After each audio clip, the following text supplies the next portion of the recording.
Fala pessoal, sejam bem-vindos! Começando mais um vídeo recheado de informações importantíssimas. Mas antes, inscreva-se agora mesmo no canal, deixe o seu like e compartilhe esse vídeo com o máximo de pessoas. Assim você vai estar me ajudando demais. Giro na tela e notícias a seguir.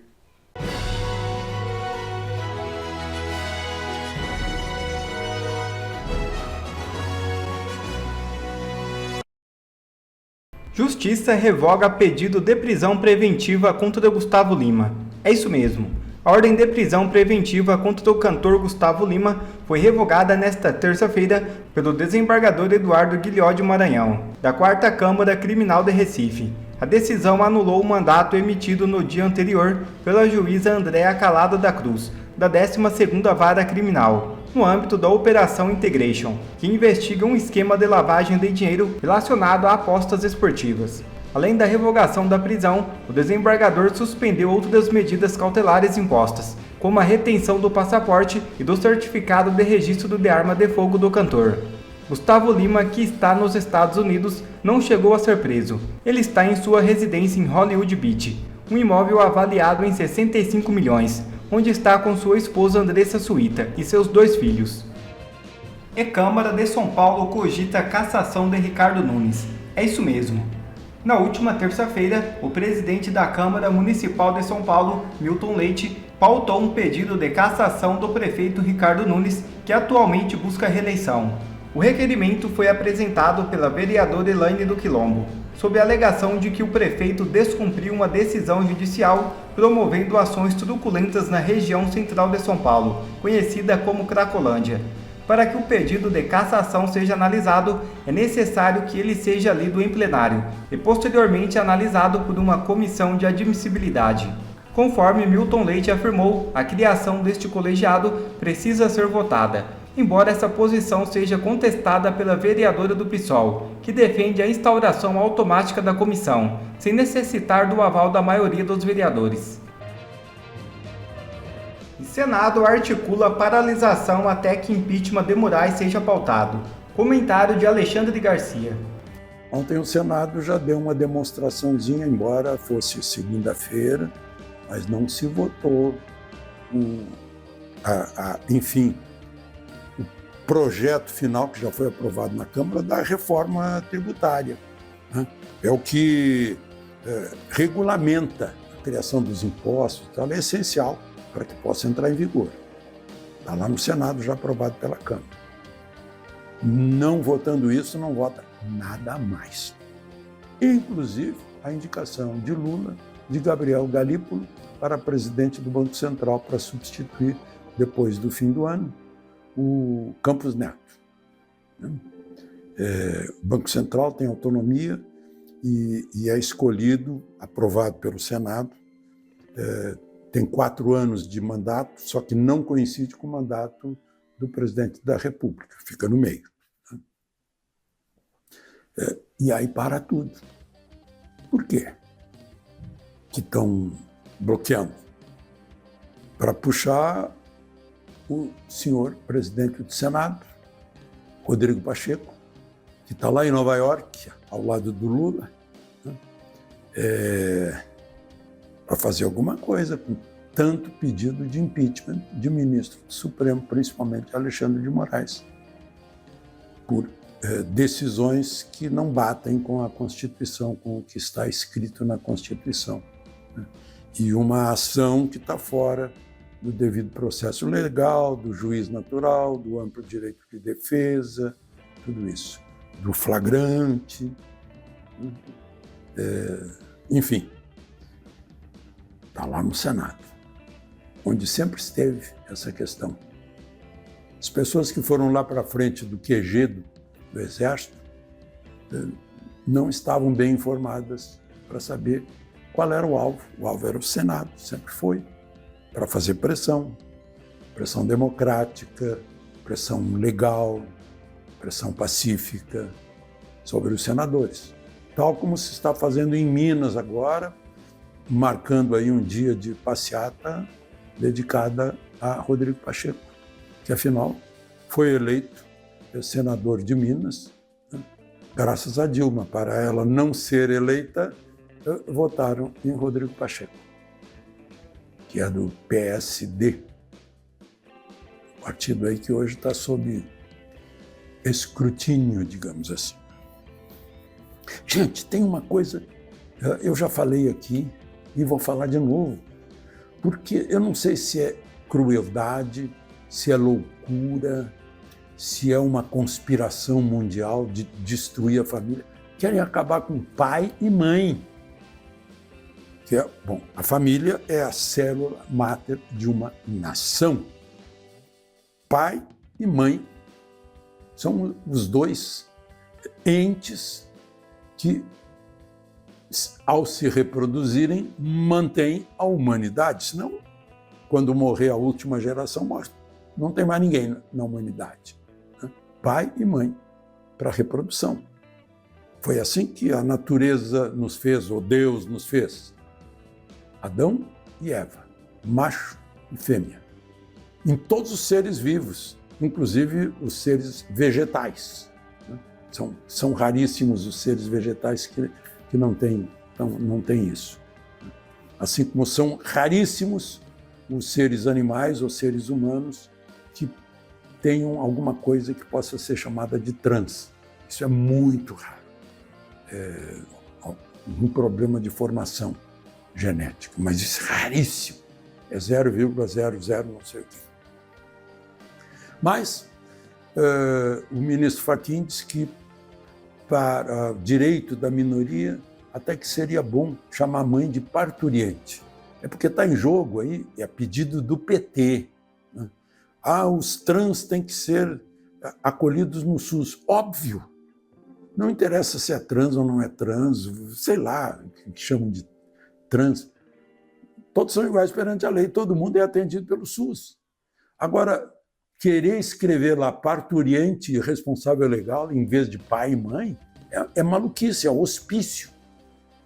Gilmar Mendes pediu vistas e o processo está parado, mas já votaram contra isso, né? Dizendo que pai e mãe sejam também usados. Como sejam também usados? Pai e mãe têm que ser usados, porque são pai e são mãe. Né? André Mendonça, Nunes Marques, Alexandre de Moraes e Flávio Dino. Né? O Nunes Marques chegou a dizer: as mães brasileiras têm o direito subjetivo de serem reconhecidas como tal. Como direito subjetivo? Não é nem direito objetivo. Mãe é mãe. Não comporta definições, adjetivos. Mãe é mãe. Que direito subjetivo, que reconhecimento, nada disso. Mãe é mãe, ponto final. Flávio Dino, aliás, resumiu bem. Ele disse o seguinte: se eu ligar para minha mãe no dia do aniversário e chamá-la de parturiente, feliz aniversário, minha parturiente, a minha mãe vai ficar furiosa, vai achar que eu enlouqueci. Isso tudo é uma loucura, levar um fato desses para o Supremo, só mesmo o PT. De Lisboa, Alexandre Garcia. E líder do PSD no Senado já está desesperado com pressão para o impeachment. Veja o vídeo. Rapaz, eu fico aqui pensando, né? Como era fácil a vida do PSD. Ao longo de vários anos, o PSD se tornou o núcleo do sistema. Não é o MDB mais. Durante muito tempo foi o MDB. Mas hoje, o núcleo do sistema, aquela parte que realmente toma as decisões de como o sistema vai fazer para se defender, quem ele vai proteger, quem ele vai liberar, é dentro do PSD. E eles estavam fazendo isso durante muitos anos sem que ninguém percebesse. Realmente a gente tem que tirar o chapéu. O PSD, hoje o partido que representa o maior perigo para a nossa democracia, estava conseguindo fazer todo esse dano e todo esse estrago e toda essa articulação do sistema, a defesa do Alexandre de Moraes, ninguém percebia. Nessas últimas semanas eles sentiram pela primeira vez. Pela primeira vez, eu te garanto que eles sentiram e sentiram muito. Um exemplo disso? Aqui, ó. Líder do PSD. Sabe quem é esse cidadão aqui? Otto Alencar, da Bahia. O Otto Alencar é um dos senadores do PSD que já se declararam publicamente que são favoráveis ao Alexandre de Moraes, favorável à ditadura, favorável à censura. Esse cidadão é o líder do PSD no Senado. E esse aqui, esse cara, o pior de todos do PSD é... Não, ele não é o pior. O Omar Aziz consegue ser pior que ele. Mas ele fica em segundo lugar. Ele é o líder do PSD no Senado. O líder tem uma grande importância, porque é o líder que participa da reunião com o presidente do Senado para definir quais são as pautas. E olha só, PL mantém pressão anti-Moraes após críticas do líder do PSD. Eles sentiram tanto que o líder do PSD foi obrigado a gravar um videozinho, gente, presta atenção aqui. O cara teve que ir lá gravar um vídeo explicando e tentando resgatar um pouco a credibilidade do PSD que já morreu, né? Lembre-se, diga não aos 55. O PSD é o Partido Liberal. O PSD é o Partido Liberal. Partido que não pode fazer, aqui, sem aí dúvida vai. nenhuma, se tem um partido que não pode fazer cobrança ao PSD, é o Partido Liberal. Esse partido todo ficou em silêncio no maior problema que aconteceu no Brasil recentemente, a pandemia, que nós fizemos a CPI para mostrar que o presidente não estava comprometido com a vida do povo brasileiro. Aqui ele tenta justificar o PSD, porque o PSD usou a pandemia para tentar derrubar o presidente da República, Bolsonaro. Olha a defesa dele, se enfiando cada vez mais na lama. Além disso, os seus dirigentes de cúpula do Partido Liberal não têm essa história, essa tradição de querer apurar absolutamente nada, sobretudo impeachment de quem quer que seja. Nenhum deles. E outra coisa, o PSD liberou a bancada. Qualquer senador ou senadora que deseje analisar o pedido de impeachment, o requerimento, e achar que tem fato determinado para tanto, ele está liberado para assinar. Mas o que me chama a atenção é que os principais eleitores de Bolsonaro, agora na eleição recente de 2022, não assinaram. Não tenho nada contra, absolutamente, esse ou aquele não assinaram. Os principais eleitores do Bolsonaro... Não faz sentido nenhum. 80% do PL assinou o pedido de impeachment. Os que não assinaram, aqueles que se venderam. A gente sabe, tem gente no PL que se vendeu. Mas, por exemplo, o senador Davi Alcolumbre, presidente da Comissão de Constituição e Justiça do Senado, até agora não assinou. O presidente do Partido Você está usando Davi Alcolumbre como referência. Progressista, o senador Ciro Nogueira, também não assinou. E nós estamos cobrando todas essas pessoas. E foi ministro da Casa Civil do Bolsonaro. Outro senador, por exemplo, o senador Romário, lá do estado. O Romário a gente sabe que não vale nada, né, irmão? Usar Romário como referência também. Do Rio de Janeiro, que agora está inclusive apoiando a candidatura do nosso candidato do PSD no Rio de Janeiro. Exatamente, ele se foi vendido pelo sistema. Eduardo Paes também não assinou. Portanto, é bom não querer tergiversar essa fala, querendo colocar isso na conta do PSD. O PSD tem tido na Câmara e no Senado uma conduta correta, estritamente dentro do regimento, dentro da lei, por parte dos seus senadores e deputados federais. E também... Cara, sentiram demais. Ele sentiu, pro líder do partido ter que ir a público fazer essa declaração estapafúrdia, tá doendo, hein? Pelo nosso presidente Gilberto Kassab. Nós temos que ajudar o Brasil, pensar o Brasil. Como? Protegendo Alexandre de Moraes? Essa picuinha não merece a nossa sincera consideração. Se essa picuinha não merece consideração, por que você tá vindo gravar um vídeo? Sentiram e não consegue nem disfarçar. Rapaz, mas doeu nesse povo agora. Bora pra cima, galera, tá? Diga não aos 55. Lembrando, os senadores que mais protegem o presidente do Senado, o Kassab, a proteção do Alexandre de Moraes hoje é em cima do PSD. O PSD, volto a repetir, tem exceções ali? Tem, a gente vai divulgar as exceções. Tem candidatos no Brasil que não sabiam disso, essa é a verdade. Tem muito candidato a prefeito aí no Brasil que não sabia que o PSD, porque eles estavam fazendo de uma forma tão, como é que fala, debaixo dos panos, que muita gente não sabia. A gente foi perceber isso realmente nos últimos meses. Então, na época da coligação, tinha muitos candidatos a prefeitos que não sabiam que o PSD era podre como é e acabaram se filiando a esse partido podre que é. Agora, a gente está mencionando e fazendo vídeos mostrando que há algumas exceções. Mas os candidatos apoiados pelos senadores do PSD, esses sim merecem não ser votados de forma alguma. Eduardo Paes, no Rio de Janeiro, por exemplo, é um caso. Em São Paulo, Kassab está com várias secretarias lá e ele não se posiciona. Pela primeira... cara, doeu. Eles estão doídos demais, eles estão fazendo reunião, as ligações não param de acontecer. É não aos 55. Se a gente enfraquece o PSD, a gente vai estar enfraquecendo a primeira camada de blindagem que o Alexandre de Moraes tem a favor dele, tá? Não aos 55. Sentido. Inesperadamente, o jornal Estadão detona Lula. Assista. Olha, não tem outra explicação. O Estadão ficou louco. O Estadão agora, de acordo com essa nova legislação, essa Constituição da cabeça do Moraes, que é a nossa Constituição moraizista, o Estadão acabou de cometer um ataque à democracia, questionar o sistema eleitoral e o dono do Estadão pode ser preso a qualquer momento, de acordo com essa nova Constituição relativa que só existe na cabeça do Alexandre de Moraes. O Estadão acabou de soltar uma matéria de opinião, um editorial, que sinceramente, eu vou falar pra vocês, isso foi um crime gravíssimo. Olha só o que eles soltaram.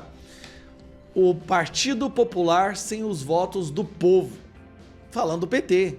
Rapaz, se eu falo um negócio desse aqui, eu caio em outro inquérito imediatamente. Mas olha a conclusão que o Estadão chegou.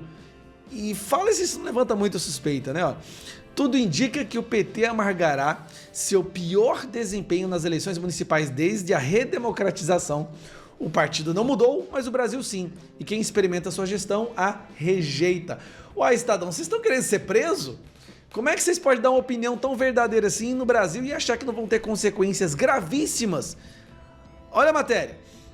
Há 20 anos, o Partido dos Trabalhadores vivia o seu zênite eleitoral. No segundo ano do primeiro mandato do Lula da Silva, o PT levou nada menos que 9 capitais, no total foram 411 prefeituras.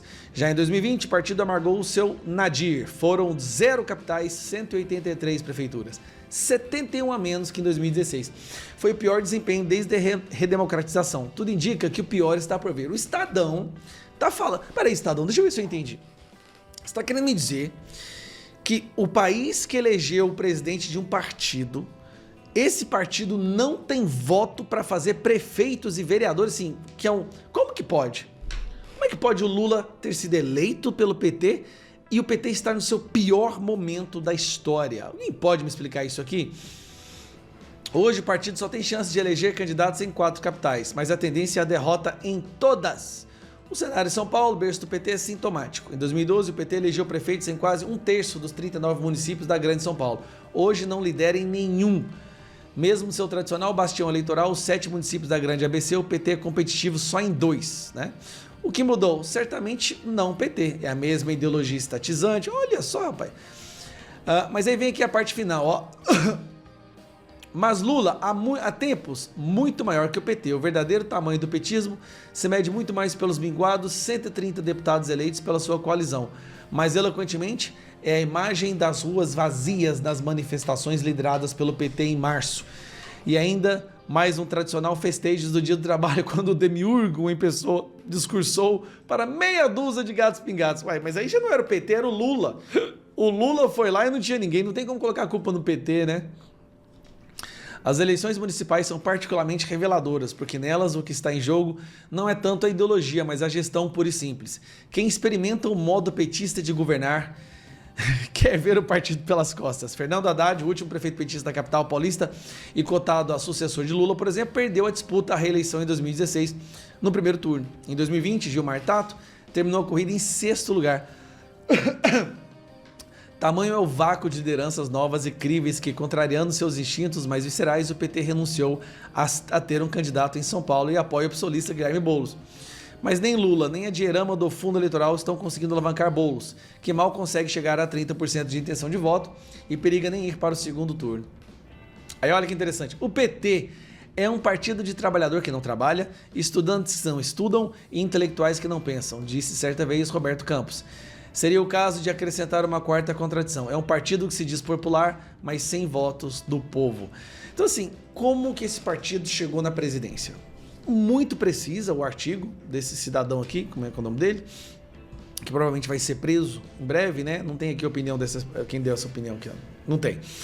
Provavelmente vai ser preso, a opinião de um escritor aí, de um jornalista do Estadão. Agora, como que o partido que não tem apoio popular, ninguém vai para as ruas, não consegue eleger prefeito, como que eles fizeram um presidente? E o pior, como que mesmo tendo um presidente da República, ou seja, a máquina do governo ajudando, os ministérios despejando dinheiro, como que esse governo não consegue fazer prefeito? Como que a esquerda está sendo tão rejeitada em todas as cidades do Brasil e mesmo assim elegem um presidente? Eu sinceramente não sei. Eu sei que essas urnas eletrônicas, elas são impressionantes. É só isso que eu falo, para não cometer nenhum crime. Elas são impressionantes. É só isso que a gente pode falar? Talvez até isso já é crime, né? Um abraço. Quer ver mais conteúdos como esse? Então inscreva-se agora mesmo no canal e ative o sininho das notificações. Assim você não perde mais nenhum conteúdo que é postado aqui no canal. E também já deixe o seu like para o YouTube ajudar a divulgar o nosso trabalho.